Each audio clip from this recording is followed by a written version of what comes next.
Salmo 139, y voy a leer de la Biblia de las Américas. Dice así la palabra del Señor: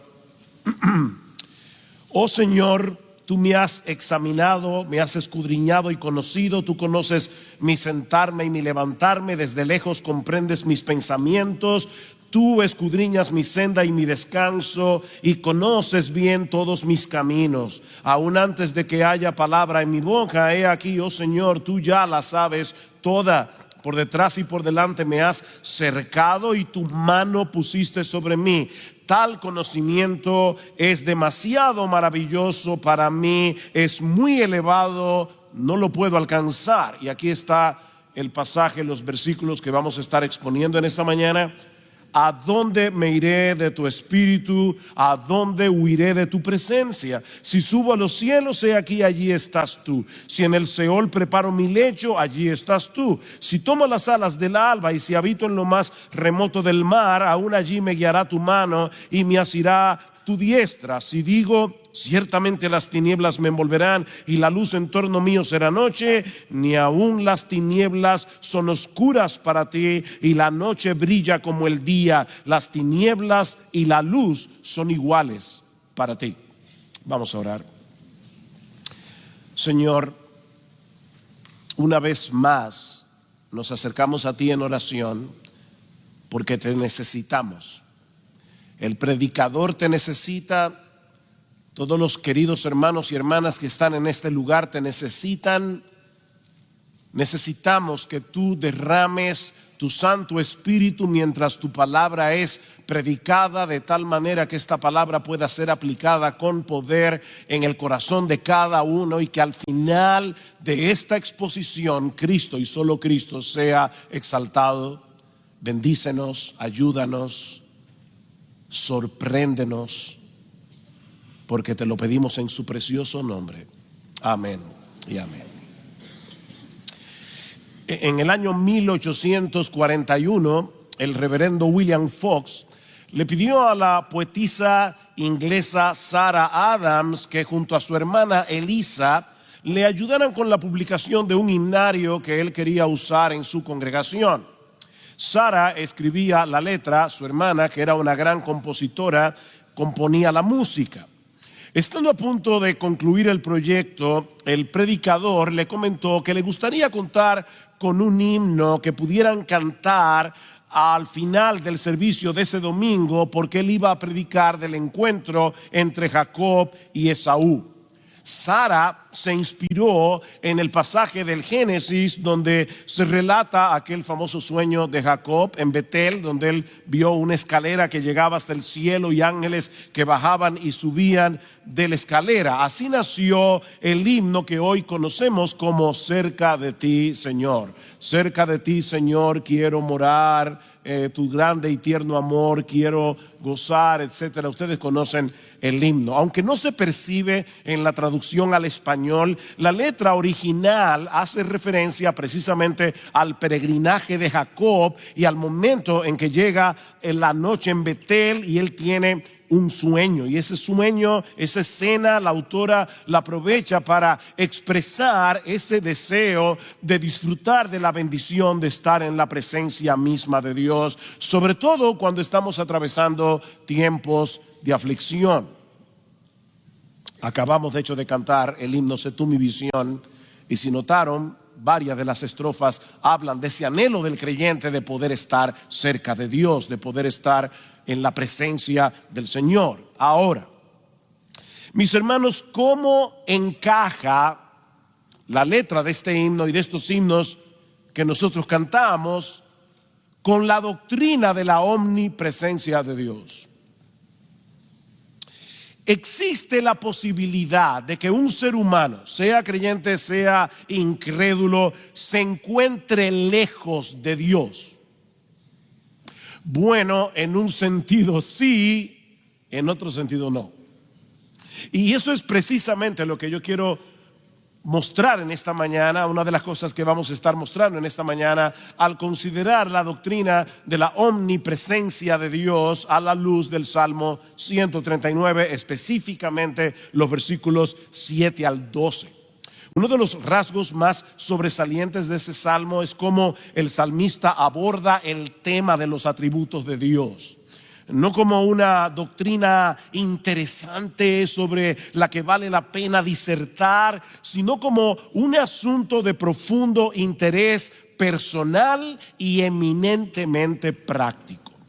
Yo espero que tú hayas venido a esta conferencia sobre los atributos de Dios porque tú crees que este tema es importante para ti.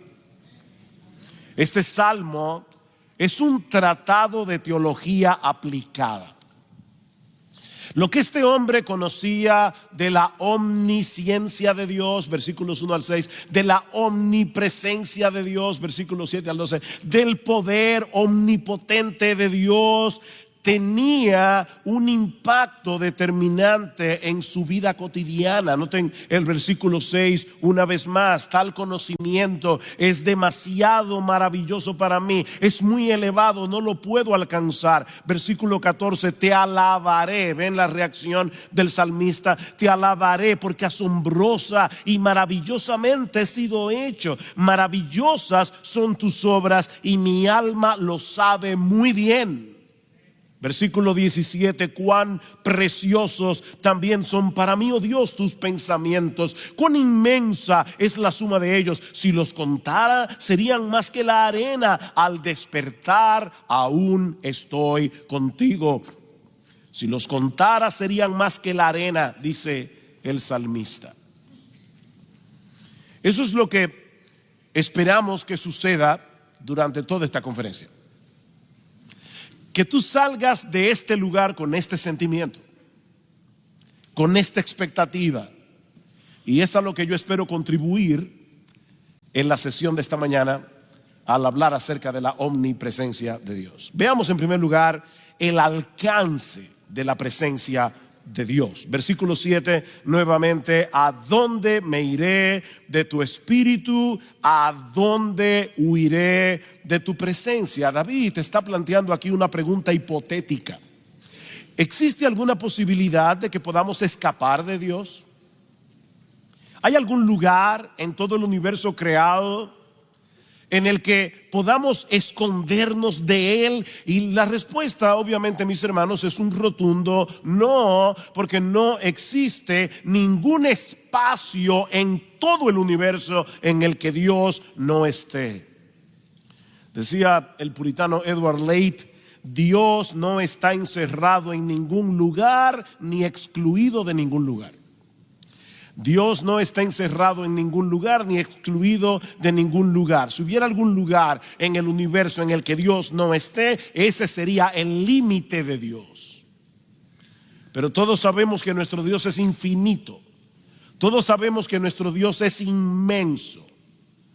¿Recuerdan la oración de Salomón cuando dedicó el templo en el primer libro de Reyes? Pero ¿morará verdaderamente Dios sobre la tierra? He aquí que los cielos y los cielos de los cielos no te pueden contener, cuanto menos esta casa que yo he edificado. Mis hermanos, solo la inmensidad de Dios puede abarcar a Dios.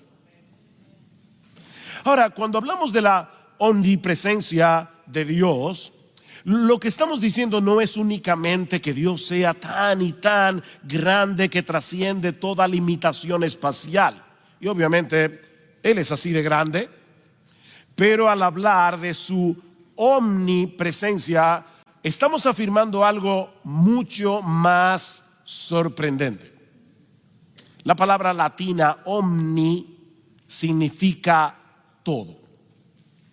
De manera que al decir que Dios es omnipresente, lo que estamos afirmando es que su presencia se encuentra en todo lugar a la vez. Todo Dios está en todas partes simultáneamente al mismo tiempo. Todo Dios. De manera que al decir que Dios es omnipresente, lo que estamos diciendo es algo mucho más extraordinario que el simple hecho de que Dios sea tan grande que lo llena todo. No es más que eso. Es más que eso. De ahí la pregunta del salmista: ¿a dónde huiré de tu presencia? Y literalmente la palabra hebrea es cara. ¿A dónde me iré de tu cara? Nosotros estamos todo el tiempo frente a la cara de Dios, por decirlo de alguna manera. Yo estoy aquí, ¿verdad?, predicando en este púlpito, y yo espero, ¿verdad?, que aún allá atrás en la última fila, debido a estos instrumentos mecánicos, mi voz esté llenando todo este lugar. Pero lo cierto es que yo estoy aquí, no allá, ni allá, ni allá. De manera que yo solo estoy consciente de lo que puedo ver con mis ojos y en cierto modo de lo que puedo escuchar, ¿verdad? Si algo sucede aquí detrás, algo se cae, yo no sé qué se cayó, pero estoy consciente de que hay algo que está sucediendo allá atrás. Pero es hasta ahí donde yo llego. Ese no es el caso de Dios. Donde quiera que Él está allí con todo su ser, con todos sus atributos. Dice en Jeremías 23:23, ¿soy yo un Dios de cerca?, declara el Señor, y no un Dios de lejos. ¿Podrá alguno esconderse en escondites de modo que yo no lo vea?, declara el Señor. ¿No lleno yo los cielos y la tierra?, declara el Señor. Y la idea aquí, obviamente, como dice Tozer, no es que Dios esté contenido en el cielo y en la tierra. En realidad, dice Tozer, Dios llena el cielo y la tierra como el océano llena un balde que ha sido sumergido en el océano a 1 milla de profundidad. Es verdad que el balde está lleno del océano, pero el océano rodea el balde en todas las direcciones. En otras palabras, dice Tozer, el cielo y la tierra están sumergidos en Dios y todo el espacio también. De manera, mis hermanos, que es imposible escondernos en algún lugar donde Dios no esté. Cuando Adán y Eva pecaron, hicieron el intento de esconderse de Dios, ¿recuerdan? En Génesis 3:8. Pero mis hermanos, eso es tan absurdo como lo que hacíamos algunos de nosotros de niños en el pueblo donde yo nací. A los más grandes les encantaba hacer cuentos de terror de noche. Y uno se acostaba lleno de miedo. ¿Y cuál era la coraza que uno usaba para protegerse? La sábana. Pero eso no nos protege de nada. Es absurdo. Bueno, mis hermanos, así de absurdo es pensar que podemos huir de Dios. Porque Él no solo trasciende el espacio, sino que está presente con todo su ser en todo lugar al mismo tiempo. Eso es lo que el salmista va a resaltar ahora aquí a través de una serie de contrastes: arriba, abajo, el este, el oeste. Noten el versículo 8. Si subo a los cielos, he aquí, allí estás tú. Si en el Seol preparo mi lecho, allí estás tú. Este es un intento de escape vertical. Puedo tratar de subir hasta lo más alto, puedo descender hacia lo más bajo, pero sería completamente inútil, porque en los dos extremos y todo lo que hay en el medio, Dios está. 2 veces dice, allí estás tú. O puedo intentar un escape horizontal, pero el resultado sería el mismo. Versículo 9, si tomo las alas del alba y si habito en lo más remoto del mar, aún allí me guiará tu mano y me asirá tu diestra. El sol, ¿verdad?, se levanta en el este, y desde la perspectiva de Israel, el mar Mediterráneo se encuentra en el oeste. De manera que si aún fuera posible huir con la rapidez de la luz a cualquiera de los dos extremos, al este o al oeste, sería completamente inútil. Seguramente David no sabía en ese momento que la luz se desplaza en el vacío a unos 300,000 kilómetros por segundo. No creo que David tuviera ese dato. Él no tenía Google ni Wikipedia. Pero él sí sabía que ningún objeto conocido se mueve más rápido que la luz. Cuando los primeros rayos de luz de la aurora comienzan a aparecer, inmediatamente se mueve de un extremo al otro con una velocidad asombrosa, sorprendente. Y lo que David está diciendo es que si aún fuera posible subirse en uno de esos rayos de luz y tratar de huir lo más lejos posible en el horizonte a 300,000 kilómetros por segundo, ni aún así llegaríamos a algún lugar donde Dios no esté. Pero el salmista quiere agotar todas las posibilidades. Así que se pregunta si acaso él podría ocultarse de Dios bajo el manto de la oscuridad y de la noche. Noten el versículo 11: si digo ciertamente las tinieblas me envolverán y la luz en torno mío será noche, ni aun las tinieblas son oscuras para ti, y la noche brilla como el día, las tinieblas y la luz son iguales para ti. Ven, hermanos, todo intento de escapar es inútil, porque Él no solo trasciende el espacio, sino también la luz y las tinieblas. Aunque pudieras esconderte en el lugar más oscuro del mundo, el Dios omnisciente y omnipresente te vería y te escudriñaría como si estuvieras en el lugar más iluminado del planeta. Dice el salmista en el Salmo 98: has puesto nuestras iniquidades delante de ti. Y ahora escucha, mi hermano, mi hermana, nuestros pecados secretos a la luz de tu presencia. ¿De verdad tú crees que alguna vez has hecho algo de lo que nadie se enteró? Es imposible escapar de Dios. En Él vivimos, nos movemos y existimos, dice Pablo a los atenienses en Hechos 17. ¿Qué dice el autor de la carta a los Hebreos? Hebreos capítulo 4 versículo 13: que no hay cosa creada oculta a la vista, sino que todas las cosas están al descubierto y desnudas ante los ojos de aquel a quien tenemos que darle cuentas. Dice C.S. Lewis: podemos ignorar la presencia de Dios, pero no podemos evadirla, porque el mundo está lleno de Él. Pero ahora me encanta esta frase de Lewis: lo que pasa es que Él anda por todas partes de incógnito. Tú puedes ignorar la presencia de Dios, pero no creas que por eso estás evadiendo la presencia de Dios. Ahora, yo quiero hacerles una pregunta bien honesta. Hasta este punto del Salmo, ¿cómo te sientes?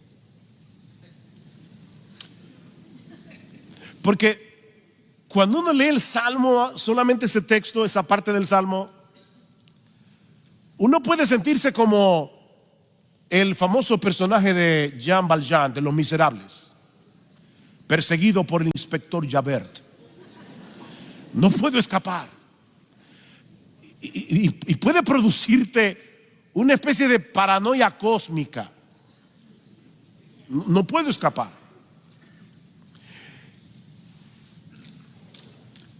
Imagínate que alguien te dice: por más que lo intentes, no vas a poder escapar de mí. Ok, yo te quiero proponer: no leas el Salmo 139 en ese tono.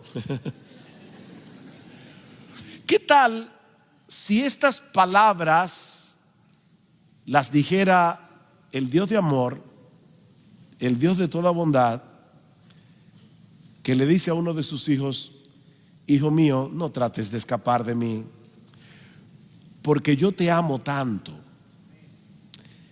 que no voy a permitir que cometas la locura de alejarte de mí? Ven, es muy diferente el tono. Mis hermanos, si somos creyentes, ese intento de escapar es innecesario, porque ese Dios omnisciente, omnipresente, es ahora nuestro Padre por causa de nuestra unión con Cristo.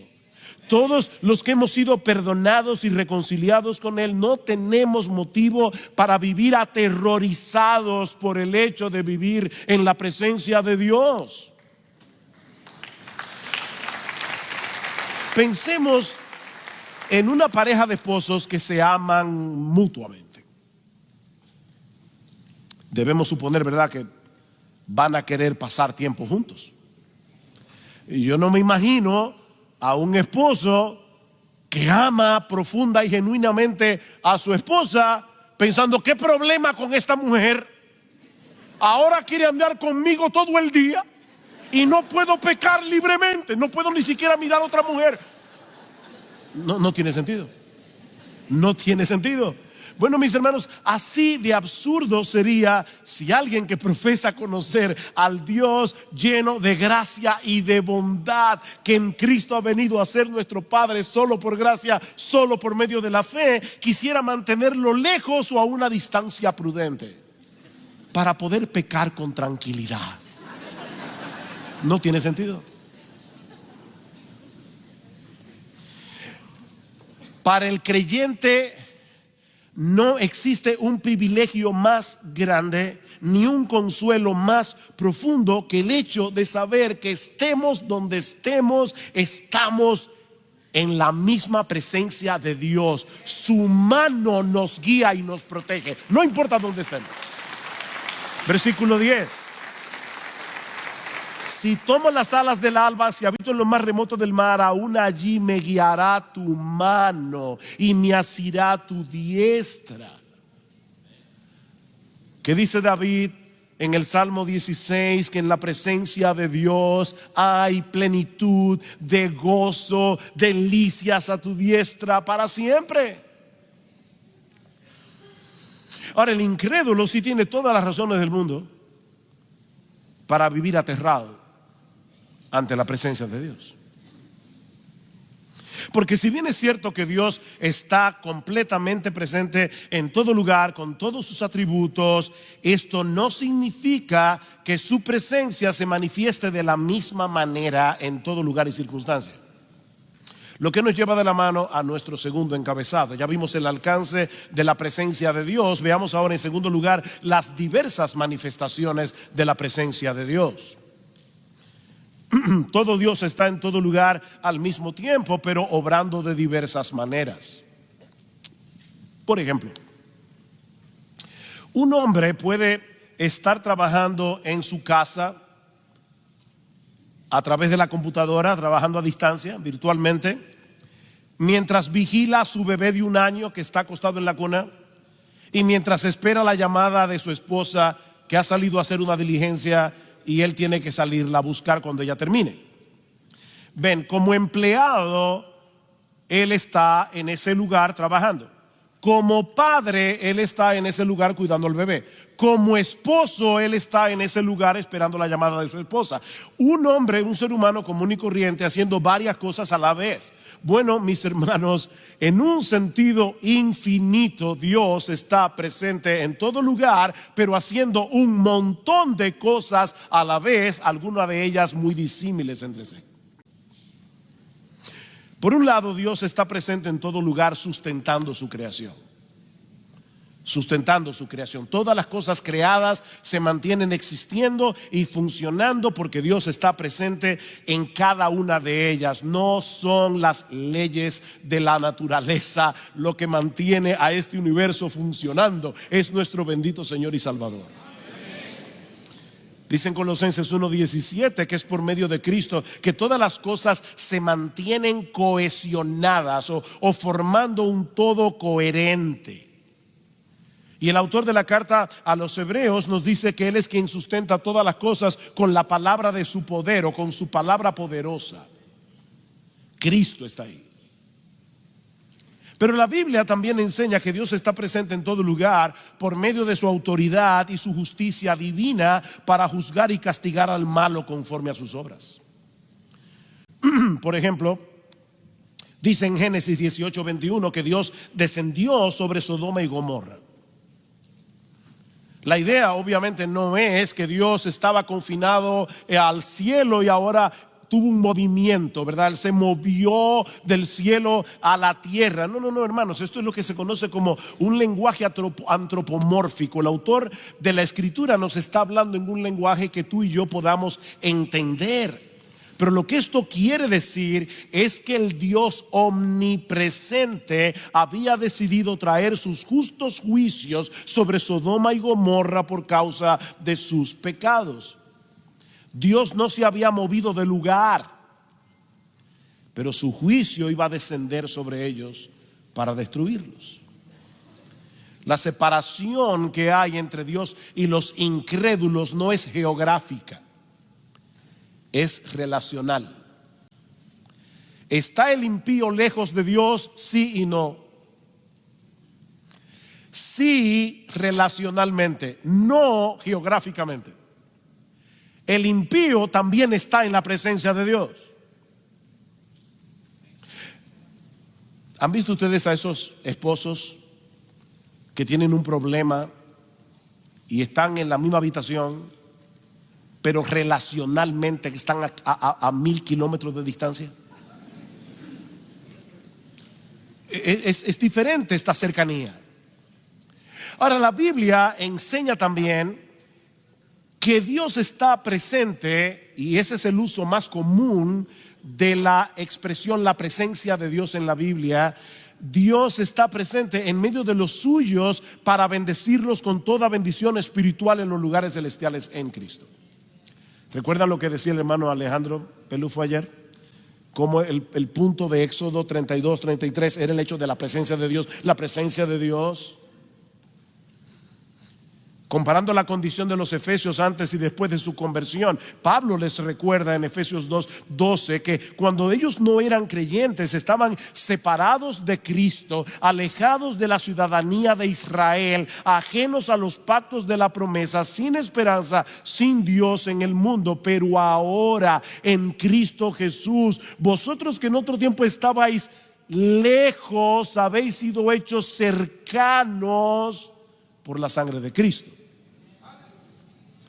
Obviamente Pablo no está hablando de una lejanía física, sino relacional. No es que Dios esté lejos y de repente Él se mueve hacia nosotros. No, como dice el puritano Stephen Charnock, no es Dios el que se acerca, somos nosotros los que somos atraídos hacia Él. Isaías 57:15, porque así dijo el alto y sublime, el que habita la eternidad y cuyo nombre es el Santo. Yo habito en la altura y la santidad, y con el quebrantado y humilde de espíritu, para hacer vivir el espíritu de los humildes y para vivificar el corazón de los quebrantados. Dios se acerca en ese sentido. Así que es correcto cantar: cerca de ti, Señor, quiero morar, tu grande y tierno amor quiero gozar. Llena mi pobre ser, limpia mi corazón, hazme tu rostro ver en comunión. Sí, es correcto. Sí, es correcto. Cerca de ti, Señor, cerca de ti, Señor. El que está en lo más alto viene a habitar con aquellos que tienen un corazón arrepentido, con aquellos que se humillan delante de Él. Es por eso que la Biblia, la presencia de Dios suele ser sinónimo de bendición. ¿Cuál era la bendición sacerdotal, arónica? Números capítulo 6: así bendeciréis a los hijos de Israel. El Señor te bendiga y te guarde. El Señor haga resplandecer su rostro sobre ti y tenga de ti misericordia. El Señor alce sobre ti su rostro y te dé paz. Esa es la bendición de estar en la presencia de Dios. Es en ese sentido que debemos entender la presencia especial de Dios en diversos lugares a través de la historia de la redención: el huerto del Edén, el tabernáculo, el templo. No es que Dios estuviera presente en esos lugares más que en el resto del planeta. Él es omnipresente. Pero Dios ha escogido lugares para venir y bendecir a su pueblo de una forma especial al revelar su carácter por medio de su adoración y de su palabra. Hermano, Dios viene por su palabra. Hay un corito de estos modernos que dicen: Dios está aquí porque yo lo siento así. No es porque tú lo sientes así. A veces yo no siento la presencia de Dios y Dios está ahí como quiera. Dios viene por medio de su palabra. Y todo esto no era más que un anticipo de lo que habría de suceder por medio de Cristo y de su obra, lo que nos lleva a nuestro tercer encabezado: la presencia de Dios en el nuevo pacto. La presencia de Dios en el nuevo pacto, la manifestación más extraordinaria de la presencia de Dios con nosotros, no hay dudas, la tenemos en Jesucristo. El ángel le dice a José, Mateo 1, este niño se llamará Emmanuel.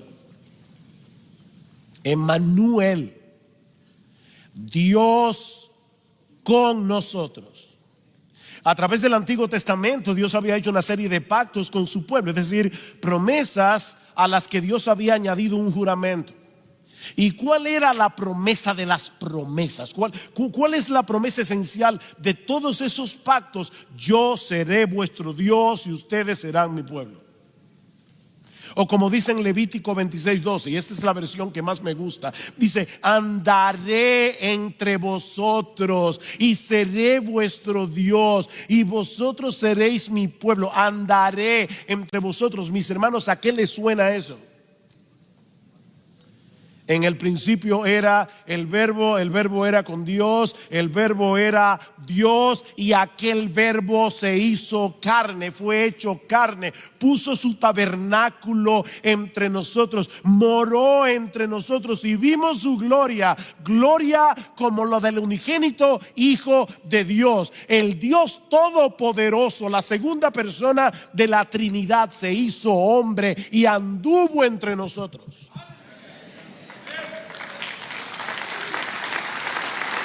Así que lo que Mateo y Juan nos quieren hacer ver es que en Cristo se cumplen plenamente la promesa de todos esos pactos, porque en Él habita corporalmente toda la plenitud de la deidad.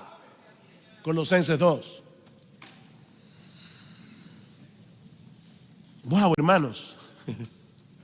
No me acuerdo, ayer oímos tantas prédicas que ya ni me acuerdo quién predicó qué, pero sé que uno de los predicadores decía constantemente: esto debe sorprendernos. Creo que eras tú, Alejandro. Esto debe sorprendernos. Esto debe sorprendernos. La segunda persona de la Trinidad, Dios el Hijo, se hizo hombre para venir, estar en medio nuestro, morir por nosotros en una cruz y reconciliarnos con Dios, de modo que tú y yo ahora pudiéramos disfrutar la bendición de su presencia en nuestras vidas. Pero no termina ahí.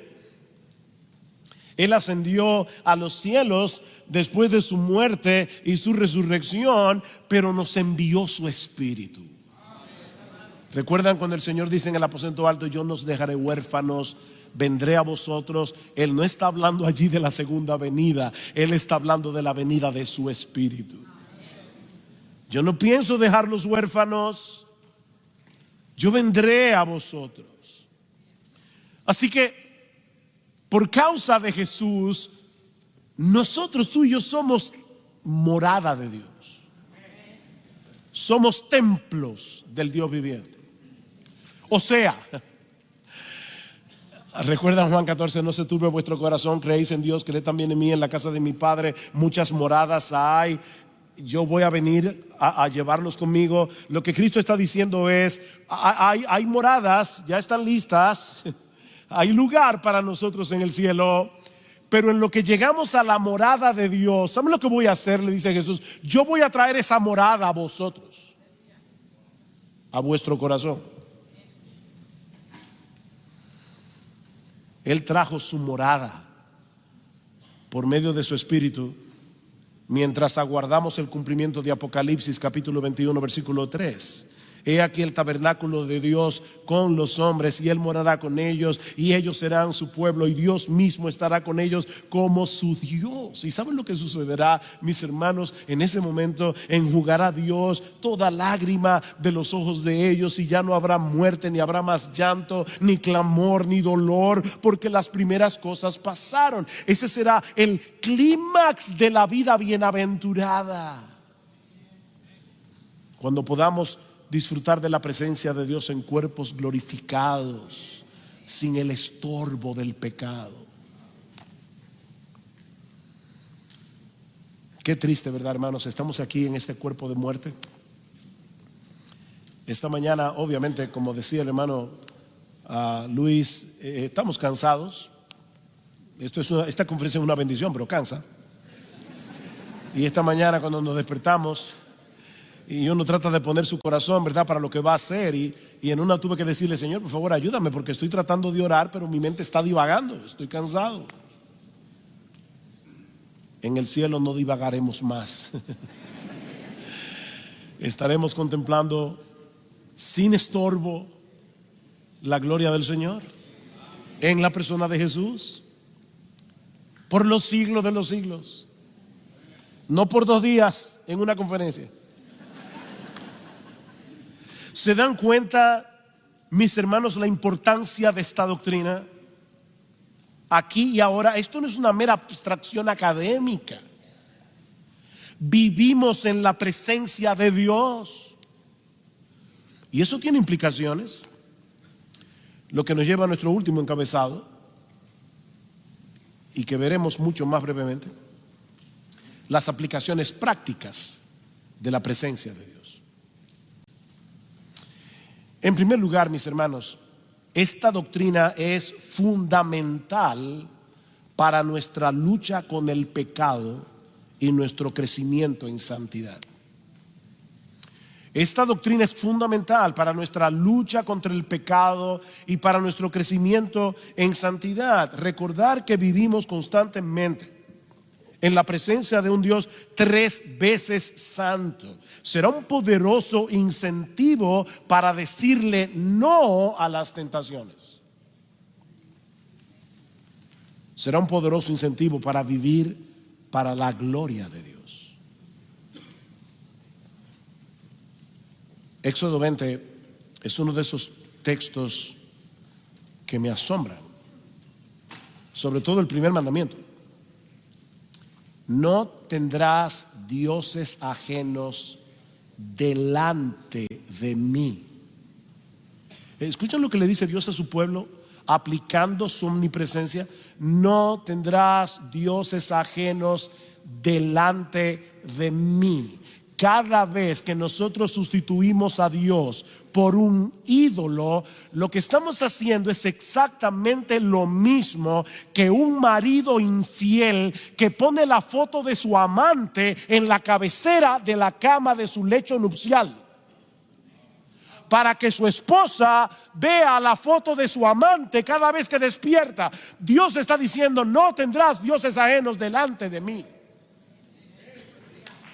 Estamos en la presencia de Dios. Eso es serio.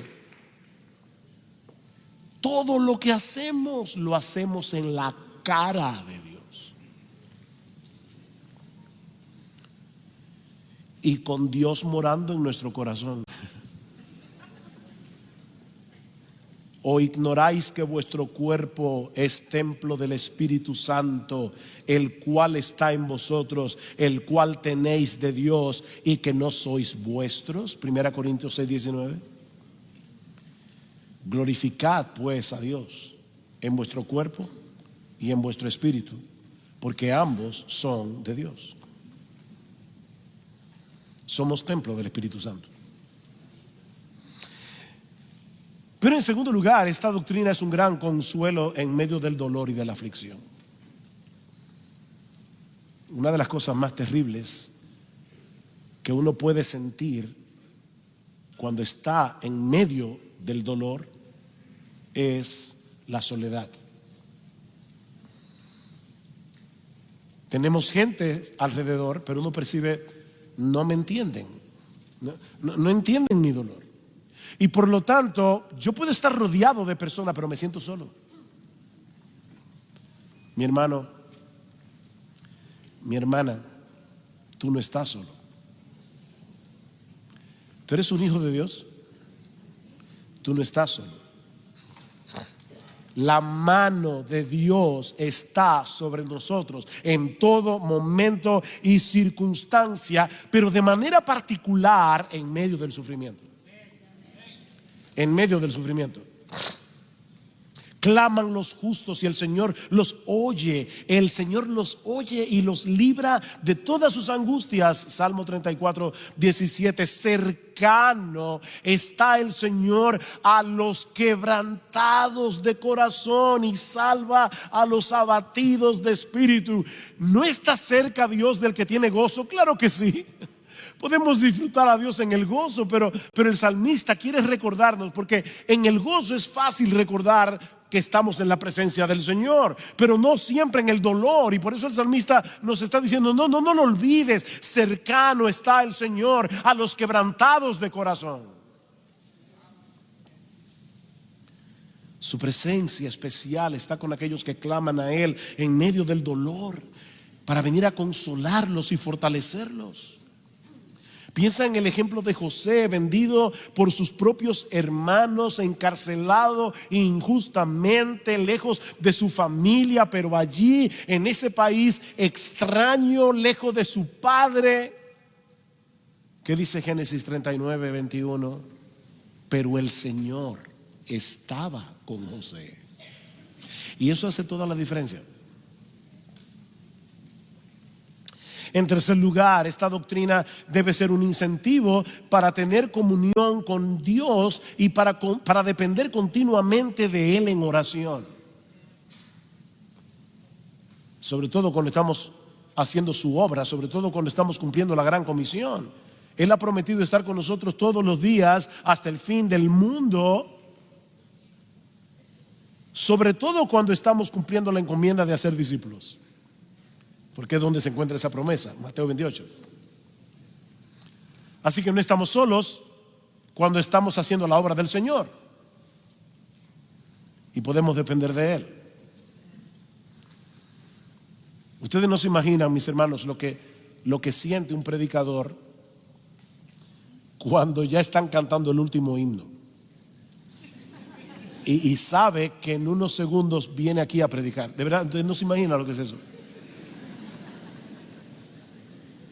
Y uno dice: Señor, yo me siento tan débil. Aquí está toda esta gente que vino este fin de semana a ser edificados, y lo voy a edificar yo. Tú sabes que yo no puedo. Por favor, ven, Señor. Ministra a este pueblo por medio de tu palabra.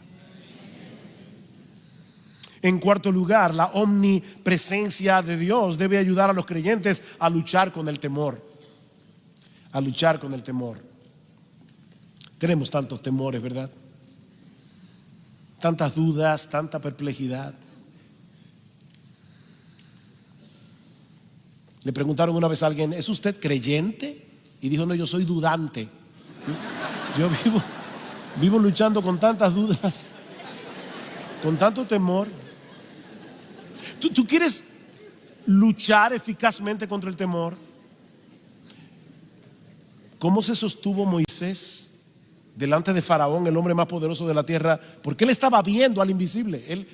Él estaba consciente: el todopoderoso creador de los cielos y la tierra está aquí al lado mío. ¿De quién temeré? Alzaré mis ojos a los montes. ¿De dónde vendrá mi socorro? Mi socorro viene de Jehová, que hizo los cielos y la tierra.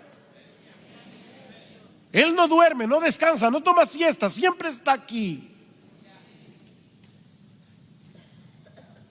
Decía alguien: donde quiera que las pruebas te encuentren, escucha su promesa: no temas, porque yo estoy contigo. No desmayes, porque yo soy tu Dios que te esfuerzo. Siempre te ayudaré, siempre te sustentaré con la diestra de mi justicia. Wow, qué promesa más hermosa. Dios está contigo. En quinto lugar, el hecho de que Dios manifieste su presencia especial en medio de su adoración y de su palabra debería traernos con expectativas a congregarnos con su iglesia en el día del Señor.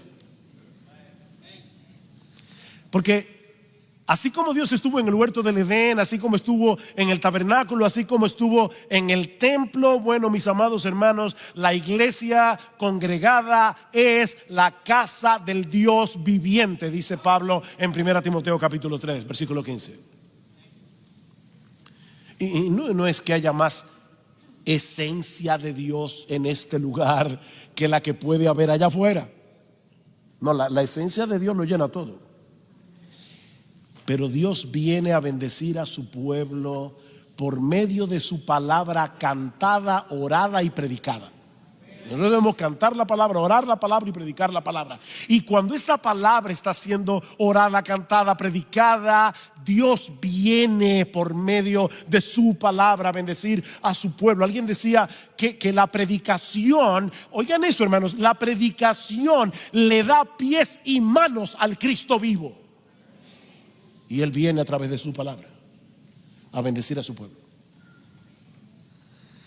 ¿Con qué expectativa debemos congregarnos mañana? Mañana domingo.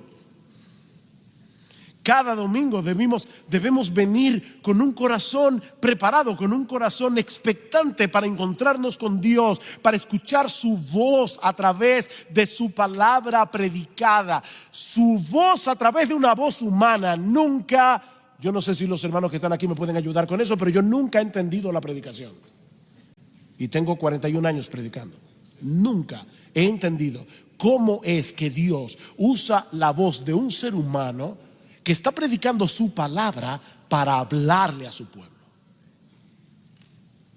Pero eso es lo que sucede cuando se está predicando la palabra de Dios.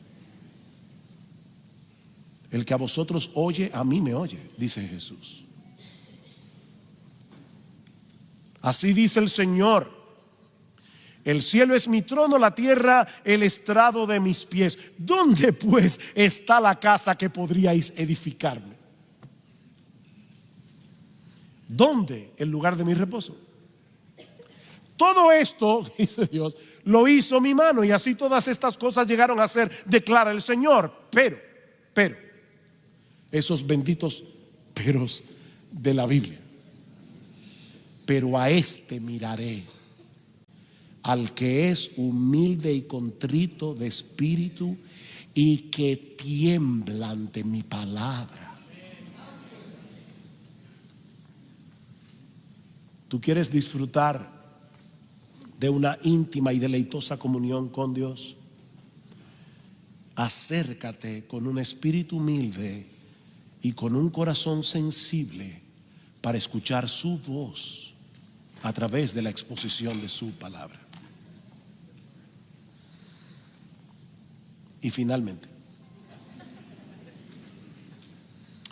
la omnipresencia de Dios es una advertencia para todos aquellos que no conocen a Dios y continúan en su obstinación y en su pecado. Yo no puedo asumir que todos los que están aquí son verdaderos creyentes. No los conozco, pero tal vez vino un hijo, un hermano, una hermana que fue invitada a esta conferencia. Mi amigo, recuerda que no existe un lugar en todo el universo en el que puedas esconderte de Dios. Y cuando tengas que comparecer delante de Él en el día del juicio, te enfrentarás con un juez que conoce tu vida hasta en el más mínimo detalle. Pero ese juez diseñó un plan de salvación por medio de la persona de su Hijo, que vivió la vida de perfecta obediencia que tú jamás podrás vivir, y que murió en una cruz como un criminal por todos los pecados de aquellos a quienes Él vino a salvar. Y hoy te ofrece en el Evangelio perdón y vida eterna por medio de la fe.